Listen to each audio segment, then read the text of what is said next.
President Donald Trump is indulging in his favorite kind of drama, personal, aggressive, culturally volatile and entirely of his own making.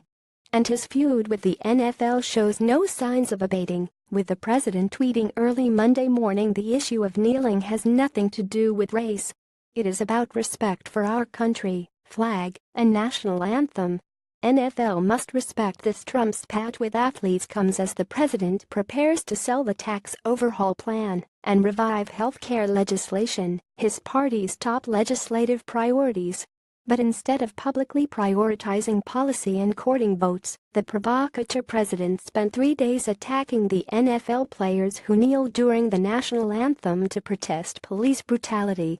On Friday night, during a rally in Huntsville, Alabama, Trump said, "Wouldn't you love to see one of these NFL owners, when somebody disrespects our flag, to say get that son of a bitch off the field right now, out, has fired, has fired."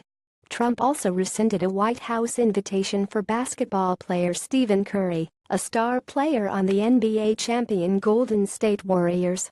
The president's words sparked a massive show of defiance this weekend, with more than 200 NFL players protesting by choosing not to stand for the national anthem, and many coaches locking arms with the players. Speaking to reporters on Sunday night in New Jersey, Trump said players and coaches locking arms was a display of solidarity that he approved of.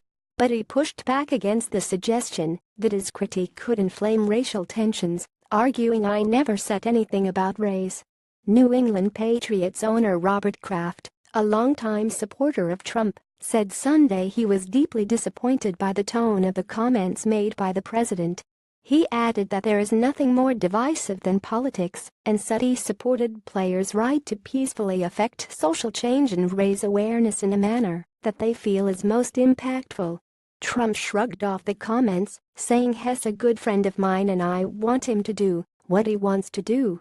As NFL criticism rolled in, Trump supporters argued the president was not targeting African Americans, but simply expressing patriotism. "It's a perfect example of where the president gets it right," said Christopher Ruddy, the CEO of Newsmax and a longtime Trump friend, who said team officials and the news media were not in line with much of the country. It's a win for him at the end of the day. Some allied groups were quick to take action. The pro-Trump political nonprofit America First Policies released a Facebook ad with the tagline "Turn off the NFL." But critics of the president said Trump's comments have a lot to do with race. Former NFL quarterback Colin Kaepernick initiated the protests last year to bring attention to police brutality against minorities. "It just amazes me with everything else going on in this world, especially involving the U.S. That's what you're concerned about, my man. You're the leader of the free world, and this is what you're talking about," said Dolphins safety Michael Thomas. "So, as a man, as a father, as an African American man, as somebody in the NFL and one of those sons of bitches, yeah, I took it personally." Trump has had a history of engaging in racially fraught battles, from his promotion of the false story that the nation's first black president, Barack Obama, was not born in the United States, to his campaign proposal to temporarily ban Muslims from the United States.